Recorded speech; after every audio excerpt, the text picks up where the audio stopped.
لو أنزلنا هذا القرآن على جبل لرأيته خاشعا متصدعا من خشية الله وتلك الأمثال نضربها للناس لعلهم يتفكرون. الحمد لله والصلاة والسلام على رسول الله وعلى آله وصحبه ومن والاه.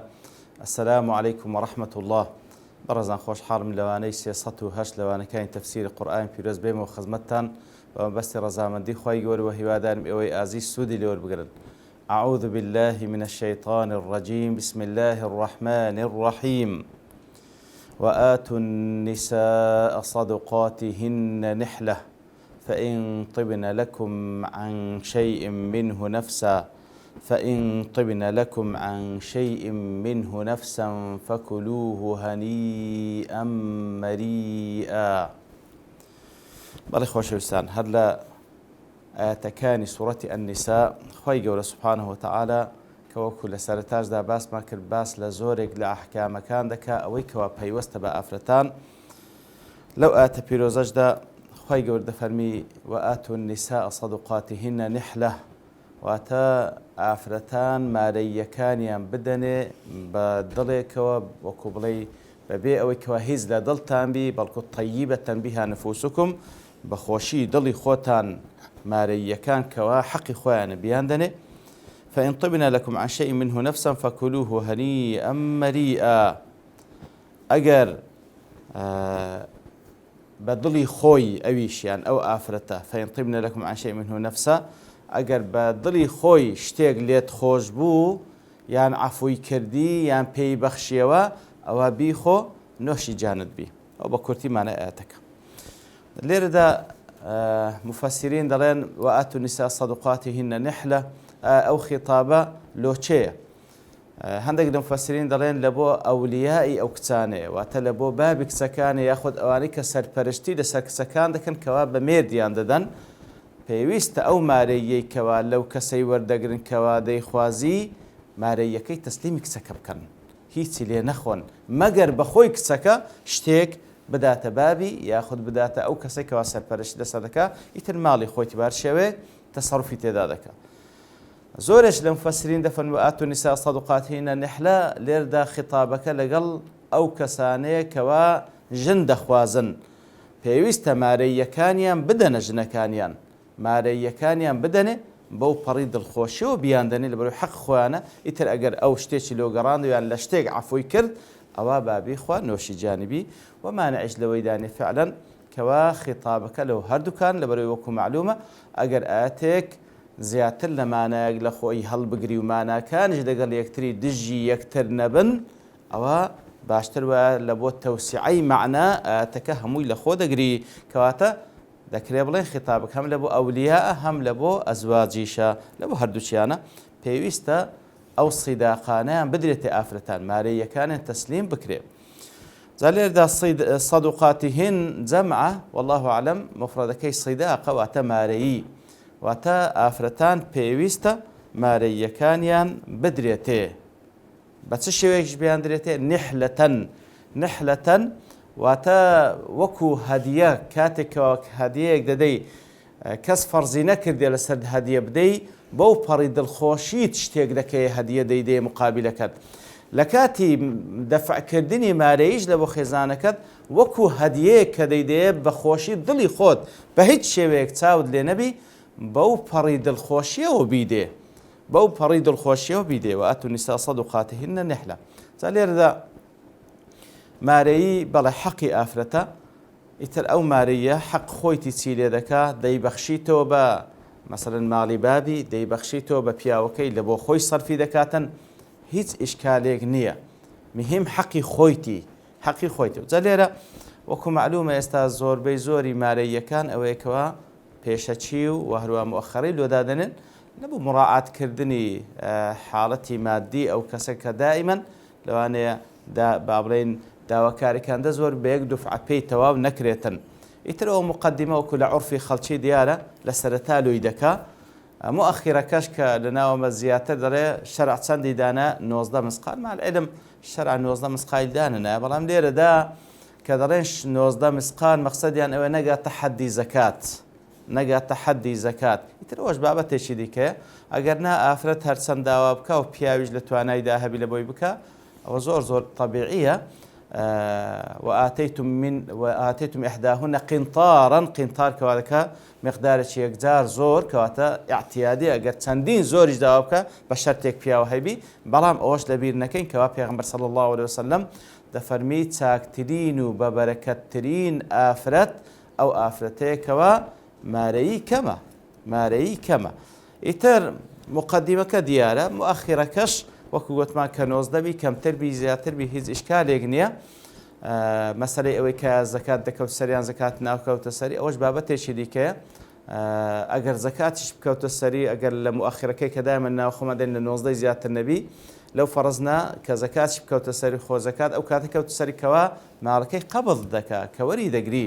یعنی لەبەرچی پێم سەیرە مەسەلەن دائما دەڵێن مقدمەکە ئەگەر 20 مسقالیش بی 30 مسقال بی هەرچەندێک بیتن وەکو گوتمان ئاساییە هیچ شکال نییە بەڵام لۆ نارێن زەکات دەکەوتەوی لۆ دەڵێن ئیلا زەکات دەکەوتە مؤخرەکەی یعنی سبحان الله نازم شتێکی غەریبە لەناو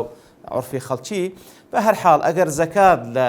ئەو زێڕەی هەبی کەواژن بەخۆی وەدەکا لە مقدمە و مؤخرەی هەیە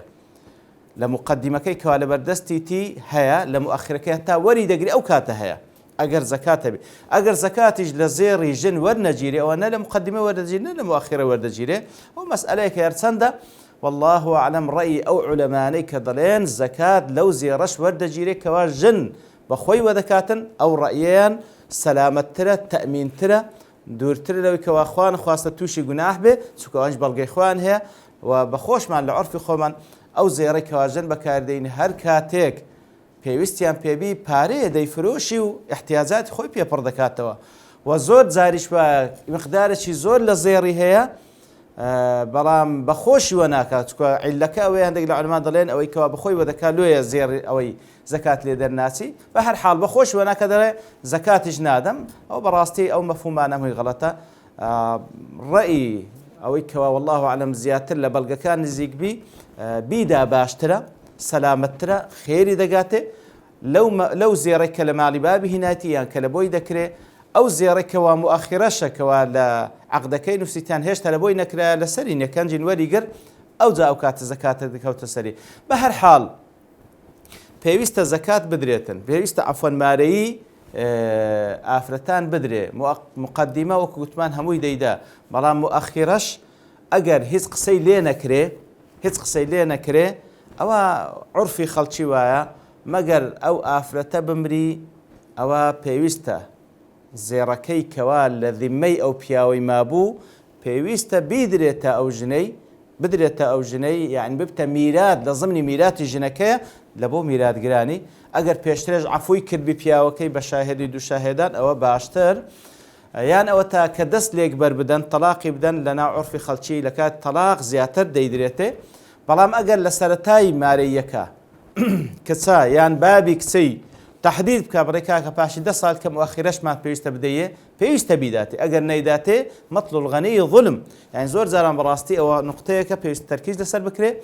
زۆر جاران کوڕێک دەچی کچێک مارە دەکاتن دەڵێ مؤخرە هەرچەندا دەنێن مشکلە نییە وەکەئەنەما لە بیری وی دانی و لە خەیاڵی دانی هەر بیدە بەڕاستیەوە مۆزوعێکی خەتەرە نا مؤخرە ماڵە لەسەرت پێویستە بیدەیە ئەو جا ئەگەر خوا نەخواست ئەگەر هیچ قسەتان لە موعید نەکردبەوە لە کاتی تەلاق پێویستە بیدێ ئەگەر تەلاق بدێ لە کاتی مردن پێویستە بیدرێتێ ئەگەر ئەو بمری پیاوەکە بمری ژنەکە عەفوی نەکرد پێویستە لە میراتەکە ئەو مقدارە مارەیە دەربهێنرێ ئەو دوان میراتەکە بەش بکرێ یعنی ئەوە قەردێکە و پێویستە بدرێ قەردێکە و پێویستە بدرێتن پێویستە ئینسان حسابی ئەو مارەیەش بکاتن ئەگەر وەکو گوتمان هیچ قسەی لێ نەکەن ئەوە وەکو لە عورفی خەڵکی باوە لە کاتی تەلاق یان لە کاتی مردن ئی پیاوەکە یان ژنەکە پێویستە ئەو مارەیە بدرێ ئەگەر تەحدیدی موددەش بکرێ پێویستە لە موددەی خۆی بدرێ خۆ ئەگەر بەبێ هەندێش بەبێ ئەوەی تەحدید موددە بکرێ پیاوە هەیبوو لە بۆی کرد خێر على خێر باشتریش قەردێکە لە ملت زووتر بیدەوە بە هەر حاڵ پێویستە مارەیی ئافرەتان بدرێ پێویستە مارەیی ئافرەتان بدرێ بە شێوەیەکیش نەحلەتەن وەکو گوتمان کو هەدیەیەک دەدەی بەو پەڕی خۆشی دڵی خۆت دەیدەی بەو پەڕی خۆش دڵی خۆشت بیدە و ئافرەتەی کەوا لەسەر ئەو مارەیەی مارە کرایە. فإن طبن لكم عن شيء منه نفسا ئەگەر لە شتێک ئەوان بە طيبة بها نفوسهم بە دڵی خۆی ئەو ئافرەتە لە شتێک بەخشیەوە ئەو جەدایە پیاوەکەی لە مارەیەکەی یان عەفوی کرد یانەوە دایە ماڵی بابی خۆی یاخودایە هەر کەسێک ئیترە ماڵی خۆیتی. فإن طبن لكم عن شيء منه نفسا ئەگەر لە بۆنگۆ بە تایبەتی ئەگەر بڵێن خطابەکە لە بۆ ئەزواجەکانە ئەگەر لە شتێک لە مارەیەکەی خۆی خۆش بوو یاخود کە پێتدا ئەو لە بۆ توی گەڕاندەوە بەشێک لەو مارەیە یاخود هەموو یان هەر شتێک فكلوه هنيئا مريئا مادام بخۆی طيبة بها نفوسهم بەخۆشی دڵی خۆی پێتی بەخشیە بەبێ کەس ئیجباری بکە بەبێ لە شەرم لە کەس بکە بەبێ کەس ئیحراجی بکە مادام بەخۆی پێتی بەخشیە فكلوه هنيئا مريئا ئەو بەنەوەشی جانتان بیخۆن زەلێدە هەنیئا کاتەوەی کە دەیخۆی مەریئا لە دوای ئەوەی کەوا دەیخۆی چونکە خواردن کاتێکەوە ئینسان دەیخوا لەو کاتێک کە دەیخوا وەکو بڵێ لە خواردنەکەی هەم تامی لێوەربگریتن هەم بە مەشاکل باڵێن لە قورجی گیر نەبی مەریئا لە پاشەوەی کەوا خواردی هەزمی بکە لێ نەبیتە توخمە لێ نەبیتە زگئێشە لێ نەبیتە مەشاکل ئیتر هەنیئا مەریئا واتە لە کاتی خواردنەکەی و لە پاشی خواردنەکەش هیچ مشکلت نێتە سەری وەکو کورداوی خۆمان دەڵێن نۆشی جانت بی هیچ مشکلەی لە دوو نێتن ئەو خواردنە لەبەرەوەی بە حەڵالی دەیخۆیی. ولا تؤتوا السفهاء أموالكم التي جعل الله لكم قياما زاخواي قول فرمي سفيه كان سفهاء جمعي سفيه سفيه أو كسيك ولا يحسن التصرف كوا نازاني تصرف بك أقل مالش لبردست بي نازاني تصرف تيدا بك ولا تؤتوا السفهاء أموالكم التي جعل الله لكم قياما أواني كوا سفيه نازان تصرف لمالي خويا بكن ئەوە ماڵەکانتان مەدەنە بەردەستیان وەرزقوهم فيها بەڵکو لە لای خۆتان بتیجارەتی تێدا بکەن لە قازانجی ئەو ماڵەی ڕزقیان بدەن وەکسوهم پۆشتەیان بکەن وەقولوا لهم قولا معروفا هەروەها قسەی چاچیان لەگەڵ بکەن. لێرەشدا دیار وەکو زانایان دەفەرمون سوفەها زیاتر کەوا لە ئاەتەکان باز لە یەتیم دەکا ئەو منداڵەی کە یەتیمە ماڵێکی لە بابی لە بۆ بە پاش کەوتیە بەڵام بەخۆی نازانین تەسەڕف بکە کەواتە سەفی ئەو کەسەیە گوتمان لاشن تەسەڕف ئیما لیسیغەریهی بەروی گچکەیە هێشتا نازانین تەسەڕف لە ماڵ بکە یانەوە تا گەورەش بووە بەڵام لا يحسن تەسەڕف کەسێک کە بینێریە بازار چی پێ هەر هەمووی دەکاتە زەرەر کەواتە ئەوانەی کەوا نازان تەسەڕف لە ماڵەکانیان بکەن بە تایبەتی لەو یەتیمانەی کەوا ماڵی بابیان لە بۆ بەجیمایە و بەڵام هێشتا گچکەنە نازانین تەسەڕف بکە یاخود گەورەش بە بەڵام نازانین تەسەڕف بکاتن دەفەرمی ماڵەکانتان تەسلیمی ئەوان مەکەن ولا تؤتوا السفهاء أموالكم التي جعل الله لكم قياما زالێردا ئەموالەکم ئەو ماڵ یەتیمەیە ماڵی ئەو کەسێکەوە سەرپەرشتی لەسەر یەتیم دەکاتن لێردا خوای گەورە دەفەرمی ئەموالەکم ماڵەکانتان مەدەنە دەست سەفیهەکان ماڵەکانتان مەدەنە دەست سەفیهەکان لێرەدا هەندێک دەڵێن بەو شێوەی مفەسرین لێکیان دایتەوە ماڵی یەتیمە بەڵام لەبەر چی دەفەرمی ماڵەکانتان مەدەنە دەست یەتیم ئەگەر چی ماڵەکەش یەتیمەکەیە ئەویت کە سەرپەرشتی لەسەر دەکات بەڵام لێرەدا کە خوای گەورە دەفەرمی ماڵەکە ماڵی تو یعنی وا تەعاملی لەگەڵ بکە کە ماڵی خۆت ئەگەر ماڵی خۆت تەسلیمی ئەو یەتیمەی دەکەی کەوا بزانی سەفیهە و نازانین تەسەڕف تێدا بکە طبعا تسليمي ناكي كواتا لو يدفرمي أموالكم هرچند مالك ماليتي مشتا وكو باريزغاري لسر بكي وكو باريزغاري لسر مالي خود دكي وارو هندش دفرمون أموالكم هر فعلا مالي خوتا مالي خوشت مدى دس كسي كوا دزاني تيديكات زرر مالي خوشت بي كسي كوا فقيرة بيوست بمساعدة برام دزاني أو مالي تسليم كي هموي دكات زرر وتسليمي مكة بخود لا ياخذ هل يقرا كم كما بيدي تاوكو وكم لي روجاني لبو درب سيتن إتر أو زخواي يقول لي فهمي أو ما عليك وجعل الله لكم فيها جعل الله لكم قياما أو ما عليك وخواي جورا كرديت يا ماي أو كوا جيان تامبي بصورة مال ماي أو كوا جيان تامبي بصورة جعل الله لكم قياما كواتا قيامي جيان تان بتسيا بو ما عليه قيامي جيان تان بو ما عليه كواتا ئەو ماڵە وەکو بڵێ ماڵی عام بەگشتی و هەر کەسە و ماڵی تایبەتی خۆی کە خوای گەور پەیدایە بەڕاستی مایەی ژیانە. ماڵی عامیش هەموو مجتەمع ئەوە قیامی ئەو مجتەمعی بەو ماڵەیە، بەو ثەڕەواتانەیە، بەو سامانانەیە کە خوا پێی بەخشیە، کەواتە پێویستە هەر هەمووی بەشدار بن لە پارێزگاریکردن لەو سامانەی کە بەو کۆمەڵگە خوای گەورە بەخشیتی، کەوا مایەی ئەوەیە کە قیامی ئەو مجتەمع و ئەو کۆمەڵگایە بەو ماڵەیە، بەو سامانەیە، واتە ڕاوەستان و بەردەوامبوونی ژیانی بەو سامانەیە کە خوای پێی بەخشیە. ئەوجا لەسەر مستەوای عام یاخود لەسەر مستەوای فەرد و تاک. تا لێرەدا خوای گەورە گرنگی ماڵمان لە بۆ بەیان دەکا، ئەو ماڵێکەوە ڕزقێکە لەلایەن خوای گەورە سوبحانە وتەعالا پێمان دەبەخشرێ بەڕاستی گرنگە. نابی بە هەدەری ببین، نابی بیدەین دەست ئەو کەسانەی کەوا ئیسرافی تێدا دەکەن و بە زەرەری دەبەن، نابی بدرێت دەست کەسانی کەوا سەفیهن لا یحسنون التصرف، کەواتە ئەگەر ماڵی خۆشی بی نابی تەسلیم بکرێت، چجا ئەوەی کەوا ماڵی عامبی کو دەبی تەسلیمی کەسانێکی سەفیه و کەسانێک بکرێت کەوا